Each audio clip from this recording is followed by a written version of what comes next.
ओम शांति। 5 नवंबर 2022 बाबा के महावाक्य।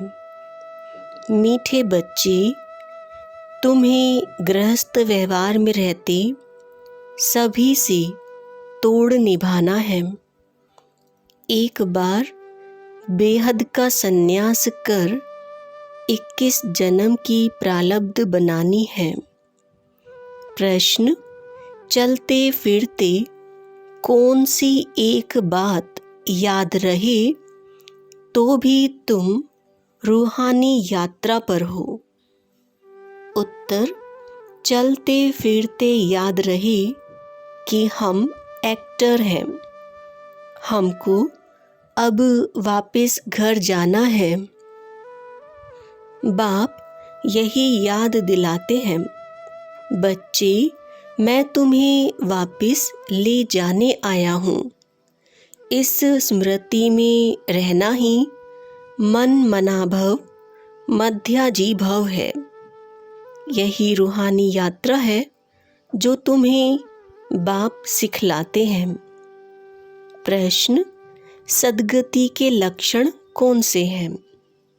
उत्तर: सर्वगुण संपन्न, 16 कला संपूर्ण।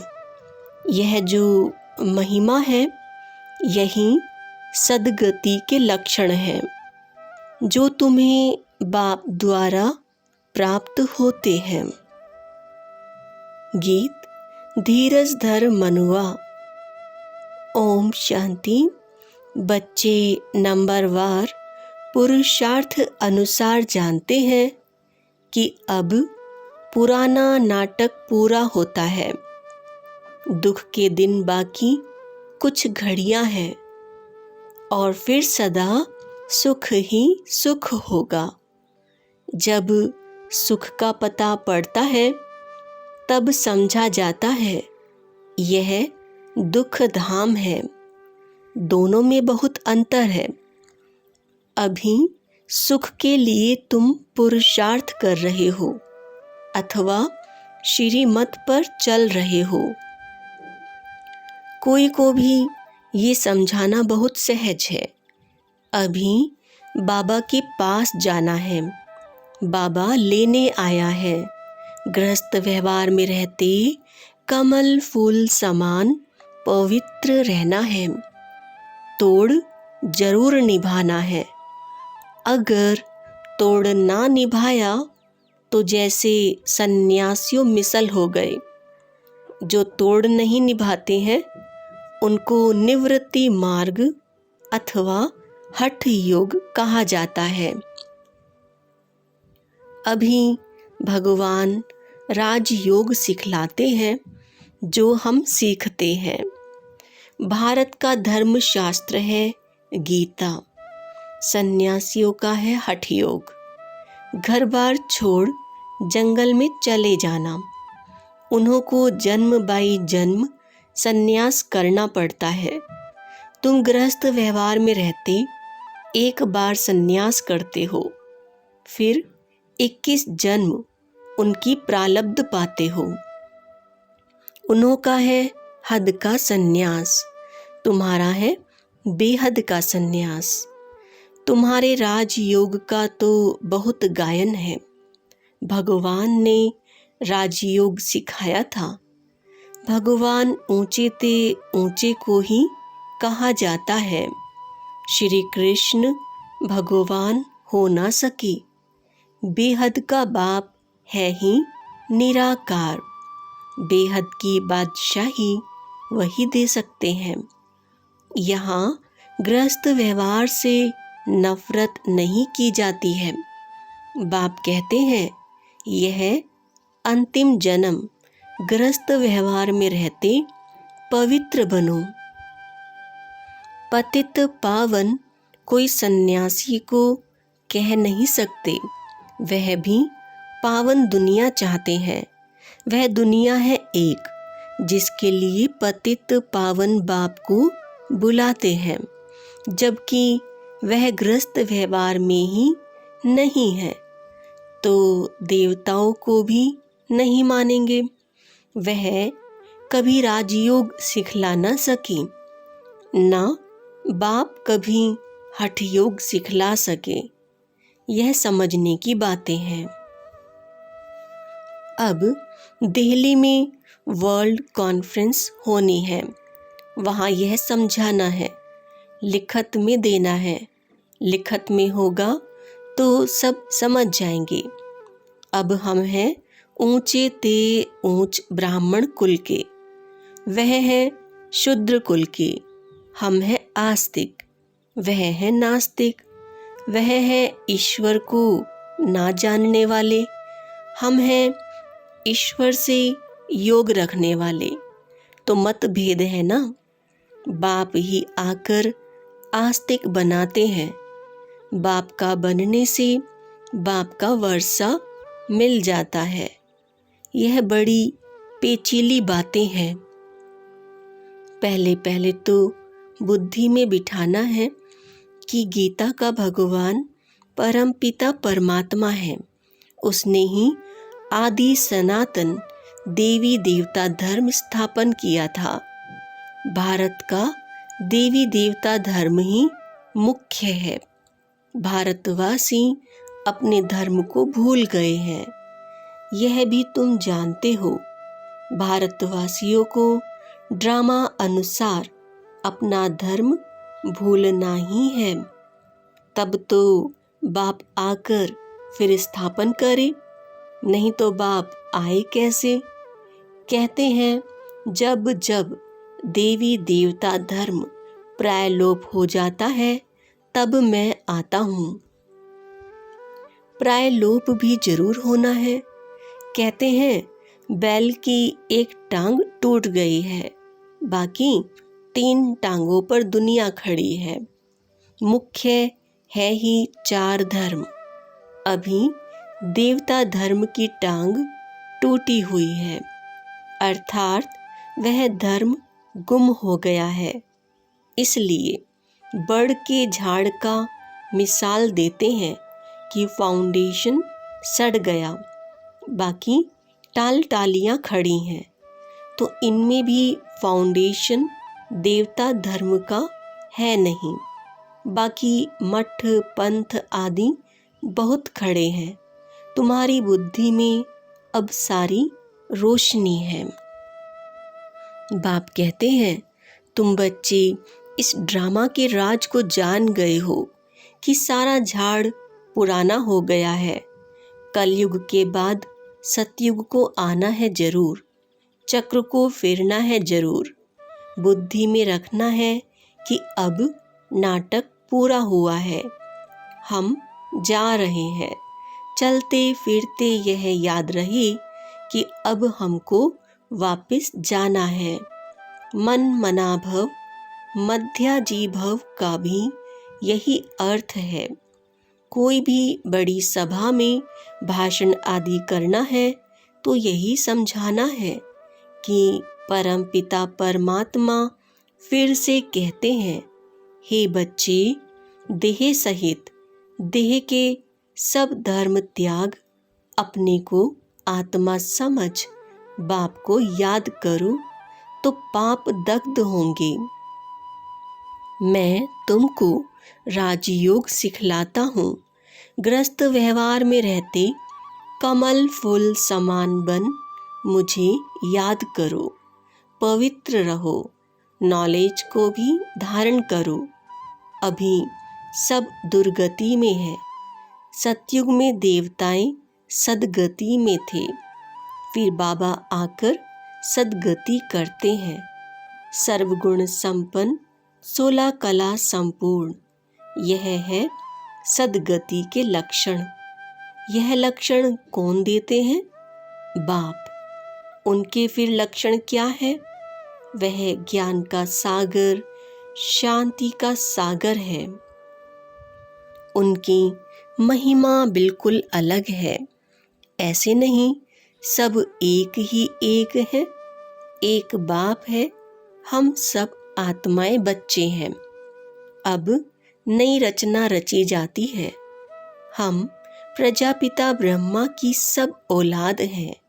परंतु वो लोग इन बातों को समझ नहीं सकते। ब्राह्मण वर्ण सबसे ऊंच है। भारत में ही वर्ण गाए जाते हैं। 84 जन्म लेने में इन वर्णों से पास करना होता है। ब्राह्मण है ही संगम पर। अच्छा, साइलेंस तो बहुत अच्छी है। शांति का हार तो गले में पड़ा है। एक रानी की कहानी है। अब शांति धाम अपना घर बहुत याद पड़ता है। चाहते सब हैं शांति घर में जाए, परंतु रास्ता कौन बताए। शांति के सागर बाप के सिवाय कोई बता ना सके। बाप की महिमा अच्छी है। शांति का सागर, आनंद का सागर, मनुष्य सृष्टि का बीज रूप। कितना रात दिन का फर्क है। कृष्ण को सृष्टि का बीज रूप कह ना सके। बाप की महिमा ही अलग है। सर्वव्यापी कहने से महिमा सिद्ध नहीं होती। ऐसे भी नहीं परमात्मा बैठ अपनी पूजा करेंगे। परमात्मा सदैव पूज्य है। वह कभी पुजारी नहीं बनता। ऊपर से जो भी आते हैं वह पूज्य से पुजारी बनते हैं। पॉइंट्स तो बहुत हैं। अब देखो, आते तो कितने ढेर हैं, परंतु निकलते कोटों में कोई है, क्योंकि मंजिल ऊंची है। प्रजा तो ढेर बनती रहेगी, परंतु कोटों में कोई माला का दाना बनते हैं। नारद का मिसाल, तुम अपनी शक्ल देखो, लक्ष्मी को वरने लायक बने हो। राजा तो थोड़े बनेंगे।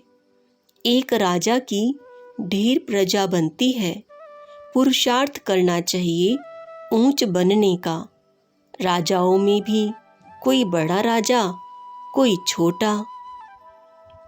भारत के कितने राजाएं हैं, कितनी राजाइयाँ चलती हैं। सतयुग में भी बहुत राजाएं महाराजाएं होते हैं। महाराजाओं के फिर प्रिंस प्रिंसेस भी होते हैं। उनके पास बहुत प्रॉपर्टी होती है। राजाओं के पास कम प्रॉपर्टी होती। अभी है प्रजा का प्रजा पर राज्य। अभी राजधानी स्थापन हो रही है। यह है श्री लक्ष्मी नारायण बनने की नॉलेज। उसके लिए ही तुम पुरुषार्थ कर रहे हो। पूछते हैं लक्ष्मी नारायण का पद पाएंगे, वाह राम सीता का, तो सब कहते हैं लक्ष्मी नारायण का। बाप से पूरा वर्षा लिख के वंडरफुल बातें हैं, और कोई जगह यह बातें नहीं हैं, ना कोई शास्त्र में ही है। अब तुम्हारी बुद्धि का ताला खुल गया है। बाप समझाते हैं, चलते फिरते अपने को एक्टर समझो। अब हमको वापस जाना है। यह सदैव याद रहे। इसको ही मन मना भव मध्याजी भव कहा जाता है। बाप घड़ी घड़ी याद दिलाते हैं, बच्चे तुमको वापस ले जाने आया हूँ। यह है रूहानी यात्रा। यह बाप के सिवाय और कोई करा नहीं सकते। भारत की महिमा भी करनी है। यह भारत हॉलीएस्ट लैंड है। सर्व के दुख हरता सुख करता, सबकी सदगति दाता बाप का बर्थ प्लेस है। वही बाप सबका लिबरेटर भी है। यह बड़े ते बड़ा तीर्थ स्थान है। भारतवासी भल शिव के मंदिर में जाते हैं, परंतु वह बाप को जानते नहीं हैं। गांधी को जानते हैं, समझते हैं वह बहुत अच्छा था, इसलिए उन पर जाकर फूल चढ़ाते हैं, लाखों खर्चा करते हैं। अब इस समय है उन्हों का राज्य। जो चाहे सो आकर कर सकते हैं। यह तो बाप बैठ गुप्त धर्म की स्थापना करते हैं। भारत में पहले देवताओं का राज्य था। दिखाते हैं असुरों और देवताओं की लड़ाई लगी, परंतु ऐसी बात है नहीं। यहाँ युद्ध के मैदान में माया पर जीत पाई जाती है। माया पर जीत तो जरूर सर्वशक्तिमान बाप ही पहनाएंगे। बाप ही रावण राज्य से छुड़ाए राम राज्य की स्थापना कर रहे हैं। बाकी वहाँ लड़ाई आदि की बात होती नहीं। अभी देखो, मनुष्यों में शक्तिवान क्रिश्चियन लोग हैं, वह सब पर जीत पहन सकते हैं, परंतु वह विश्व का मालिक बने यह कायदा नहीं है। इस राज को तुम ही जानते हो। इस समय सर्वशक्तिमान राजधानी क्रिश्चियन की है, नहीं तो उन्हों की संख्या सबसे कम होनी चाहिए, क्योंकि लास्ट में आए हैं। परंतु तीनों धर्मों में यह सबसे तीखा है, सबको हाथ में कर बैठे हैं। यह भी ड्रामा बना हुआ है। इन द्वारा ही फिर हमको राजधानी मिलनी है। कहानी भी है, दो बंदर लड़े, माखन तीसरे को मिल जाता है। वह आपस में लड़ते हैं, माखन भारतवासियों को मिल जाता है। कहानी तो पाई पैसे की है, अर्थ कितना बड़ा है। मनुष्य एक्टर होते भी ड्रामा को नहीं जानते, इस ज्ञान को समझते फिर भी गरीब ही हैं। साहूकार लोग कुछ भी नहीं समझते। गरीब निवाज पतित पावन बाप ही गाया हुआ है, अब प्रैक्टिकल में पार्ट बजा रहे हैं। बड़ी बड़ी सभाओं में तुमको समझाना है। विवेक कहता है कि धीरे धीरे वहाँ निकलेगी। लास्ट मोमेंट में डंका बजना है। अभी तो बच्चों पर ग्रहचारी बैठती रहती है, लाइन क्लियर नहीं है, विघ्न पड़ते रहते हैं। जितना पुरुषार्थ करेंगे उतनी ऊंच प्रारब्ध मिलेगी। पांडवों को 3 पैर पृथ्वी के नहीं मिलते थे। अभी का यह गायन है, परंतु यह किसको पता नहीं है कि वही फिर विश्व के मालिक बनेंगे। प्रैक्टिकल में तुम बच्चे अब जानते हो, इसमें अफसोस नहीं किया जाता है। कल्प पहले भी ऐसे हुआ था। ड्रामा के पट्टे पर खड़ा रहना है, हिलना नहीं चाहिए। अब नाटक पूरा होता है। चलते हैं सुख धाम में। पढ़ाई ऐसी पढ़ें जो उच्च पद पा लेवें। अच्छा, मीठे मीठे सिकिला दे रूहानी बच्चों प्रति माता पिता बाप दादा का याद प्यार और गुड मॉर्निंग। रूहानी बाप की रूहानी बच्चों को नमस्ते।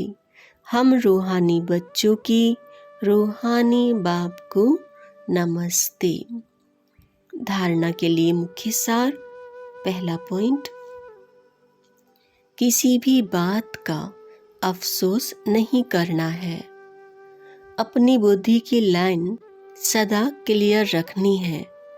ग्रहचारी से अपनी संभाल करनी है। दूसरा, ग्रस्त व्यवहार से तोड़ निभाना है। नफरत नहीं करनी है। कमल फूल समान रहना है। आस्तिक बन सबको आस्तिक बनाना है। वरदान, बड़ी दिल रख, सेवा का प्रत्यक्ष फल निकालने वाले विश्व कल्याणकारी भव। जो बच्चे बड़ी दिल रख कर सेवा करते हैं तो सेवा का प्रत्यक्ष फल भी बड़ा निकलता है। कोई भी कार्य करो तो स्वयं करने में भी बड़ी दिल और दूसरों को सहयोगी बनाने में भी बड़ी दिल हो। स्वयं प्रति व साथी सहयोगी आत्माओं प्रति संकुचित दिल नहीं रखो। बड़ी दिल रखने से मिट्टी भी सोना हो जाती है। कमजोर साथी भी शक्तिशाली बन जाते हैं। असंभव सफलता संभव हो जाती है। इसके लिए मैं की बलि चढ़ा दो तो बड़ी दिल वाले विश्व कल्याणकारी बन जाएंगे। स्लोगन: कारण को निवारण में परिवर्तन करना ही शुभ चिंतक बनना है। मातेश्वरी जी के अनमोल महावाक्य। तुम मात पिता हम बालक तेरे, तुम्हारी कृपा से सुख घनेरे। अब यह महिमा किसके लिए गाई हुई है?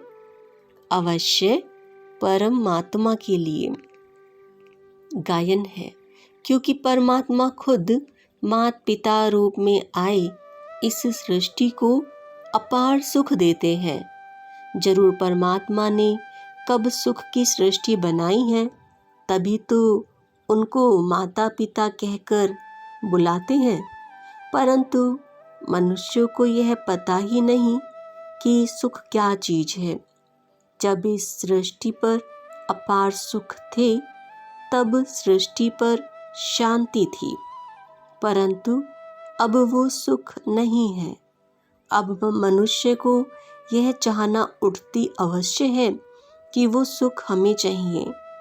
फिर कोई धन पदार्थ मांगते हैं, कोई बच्चे मांगते हैं, कोई तो फिर ऐसे भी मांगते हैं कि हम पतिव्रता नारी बने। हर एक की चाहना तो सुख की ही रहती है ना। तो परमात्मा भी कोई समय उन्हों की आश अवश्य पूर्ण करेंगे। तो सतयुग के समय जब सृष्टि पर स्वर्ग है, तो वहाँ सदा सुख है। जहाँ स्त्री कभी विधवा नहीं बनती, तो वो आश सतयुग में पूर्ण होती है, जहाँ अपार सुख है। बाकी तो इस समय है ही कलयुग। इस समय तो मनुष्य दुख ही दुख भोगते हैं।